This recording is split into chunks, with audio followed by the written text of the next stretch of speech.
A minha ideia era gravar tudo que eu vou falar nesse vídeo junto do outro, mas para não ficar muito longo e virar um filme, vou ir repartindo aos poucos à medida que essa jornada vai se desenrolando.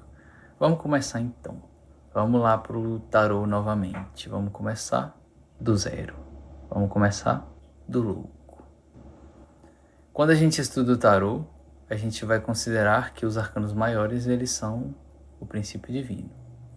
Então o louco é o nosso primeiro princípio divino. O que eu quero dizer com isso?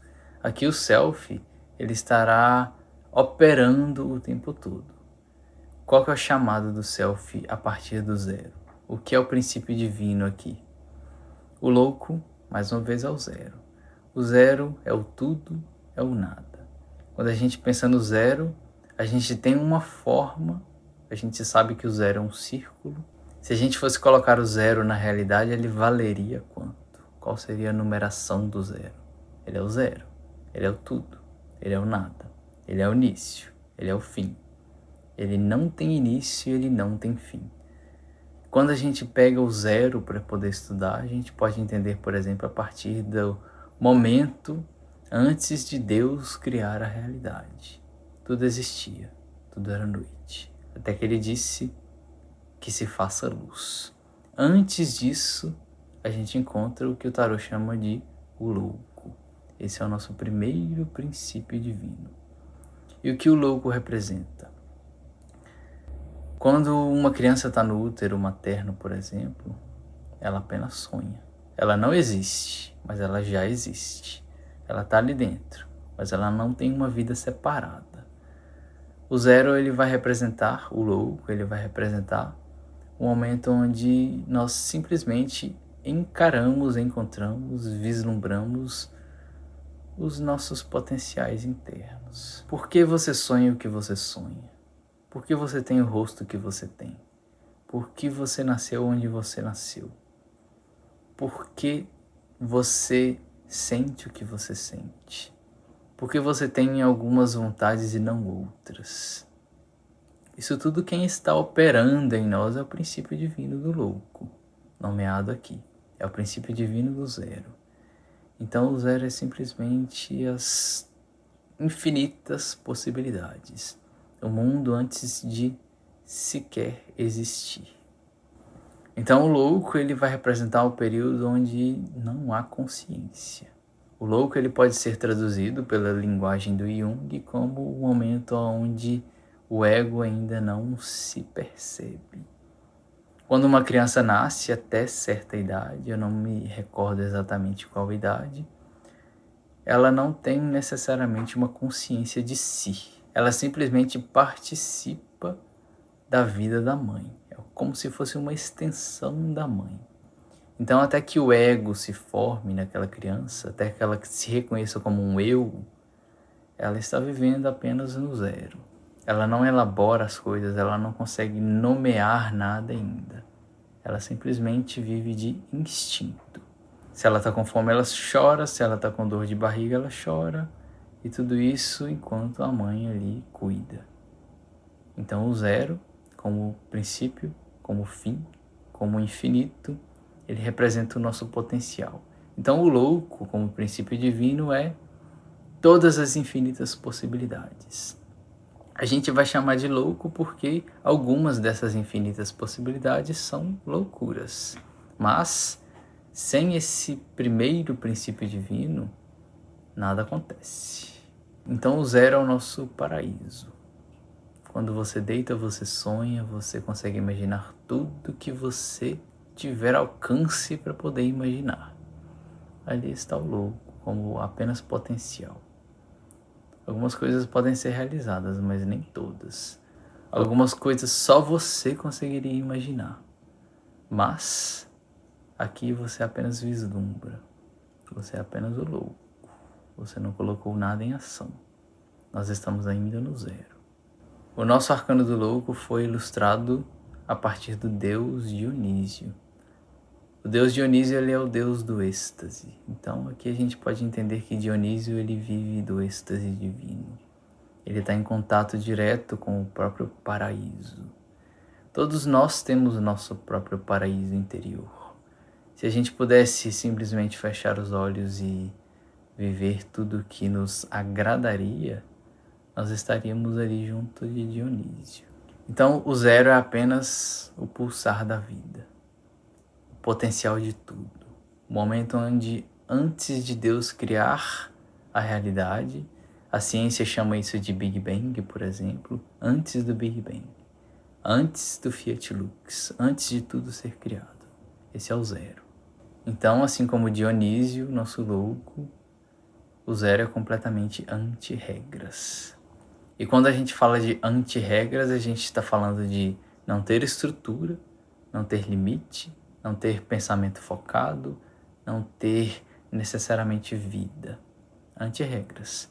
Nem sequer as regras espirituais ele obedece. Anti-regras, anti-leis. Esse é o zero, esse é o louco. A gente parte disso. Antes da realidade existir, a gente é o zero. A gente é todo o potencial. Mas o que será concretizado na nossa jornada? Esse não é papo para o louco. Primeiro a gente ainda está apenas no zero. Na nossa imagem, Dionísio carrega uma uva como símbolo do vinho, como símbolo do êxtase, como símbolo da dissolução total. De alguma forma, o nosso reencontro com a fonte, com o divino, com o self, ele é buscado o tempo todo. É como se fosse uma pulsão, um chamado. Porém, a gente ainda está no zero.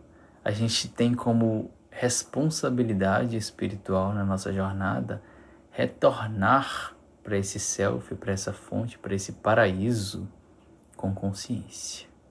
Sem consciência, vira tudo apenas fantasia, vira tudo apenas dissolução. Então a gente querer retornar para Deus sem antes trabalhar, sem antes cumprir as nossas responsabilidades, é apenas fantasia. E quais são as nossas responsabilidades? Para poder não deixar essa pergunta solta, a resposta, pelo menos de forma simbólica, que pode ser desenrolada durante a nossa vida, está no nosso mapa astral. Não é à toa que ele se chama mapa. Porém, a gente se perde muito em outras distrações. O mapa revela tudo que for necessário à medida que for necessário. E junto de Dionísio ele encontra uma serpente, uma cobra. Então, diante desse eterno e se eu fizer isso, seria loucura ou não? E se eu colocar essa imaginação em prática, seria loucura ou não? Essa cobra é o nosso instinto de sobrevivência. Algumas coisas a gente simplesmente não vai fazer, porque o nosso instinto fala, por aí não. Dessa forma você vai sequer ter uma vida. Então a gente está numa realidade onde a gente obedece o princípio divino, mas se a gente fosse voltar apenas para ele, a gente cometeria loucuras insanas. Nosso objetivo aqui é ser loucos, mas com consciência, sabendo o que estamos fazendo. Mas ainda estamos no zero, ainda somos apenas loucos. Então até aqui a gente entendeu o princípio divino. Então os arcanos maiores serão os princípios divinos e como esse princípio divino encarna na vida, na nossa vida, no ego. A gente vai considerar o que está junto dos arcanos maiores. A gente vai considerar que os arcanos maiores, eles vêm para a Terra, eles vêm para a nossa vida, para a matéria, a partir dos 4 elementos. E como a gente estudou os 4 naipes até aqui, cada um deles representou um elemento. E cada princípio divino, cada arcano maior, carrega consigo um arcano de cada um dos elementos. Como a gente viu até aqui, o louco carrega consigo os 4 pajens. Então, para esse princípio divino existir na nossa vida, utilizando essa linguagem simbólica, a gente precisa considerar a nossa criança interior. O que seria essa criança interior? A nossa criança interior é aquela que está conectada com o self, com o sagrado. Então, o nosso objetivo é conectar ego com self. a gente precisa considerar os 4 elementos para a reconexão com o Self acontecer. Então nós temos os 4 pajens. O nosso Dionísio carregando consigo os 4 pajens. Os 4 pajens, representantes dos 4 elementos, vão representar as 4 formas que os 4 elementos se materializam na nossa vida. O pajem de paus, junto do louco, ele vai falar: eu quero experimentar, a vida é muito ampla para eu poder não me movimentar. Então, considerando que são crianças dentro de nós, a gente vai querer arriscar-se. Esse é o pajem de paus em nós. Mas até que ponto a gente tem esse elemento bem desenvolvido? O mapa mostra. Às vezes a gente pode ter muitos sonhos, mas pouca ação. A gente precisa do elemento fogo.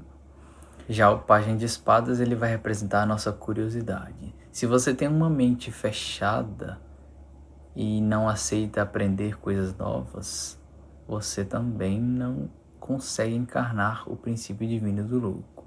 Porque aqui a gente está falando sobre trazer alguma coisa nova para a vida, do zero. E para isso a gente precisa também da curiosidade. Experimenta. Então, o pajem de paus quer agir, o pajem de espadas tem a curiosidade como fonte, o pajem de copas, ele nos traz justamente essa conexão com toda essa imaginação, o nosso sonhador. A gente precisa dos sonhos, porque caso contrário a gente acaba sonhando o sonho de outra pessoa. A gente acaba idealizando questões que não necessariamente são o nosso chamado. Então, o pajem de copas, ele é a nossa conexão com a nossa própria imaginação, com essa fonte do louco.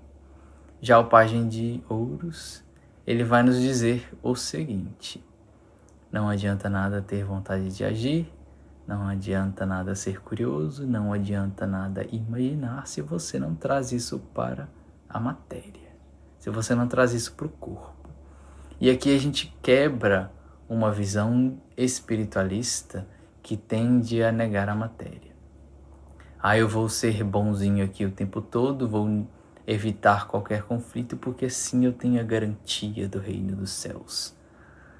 Sem desenvolvimento na matéria, no corpo, nas nossas ações, todo esse princípio divino ele fica apenas como abstração, e aí a gente encontra uma espiritualidade sem encarnação. A gente precisa considerar também o elemento terra aqui. Às vezes alguns consideram em excesso de terra, de materialismo. Às vezes alguns consideram que diante de um desenvolvimento espiritual a terra deve ser negada, ela pode ser negada. Não necessariamente.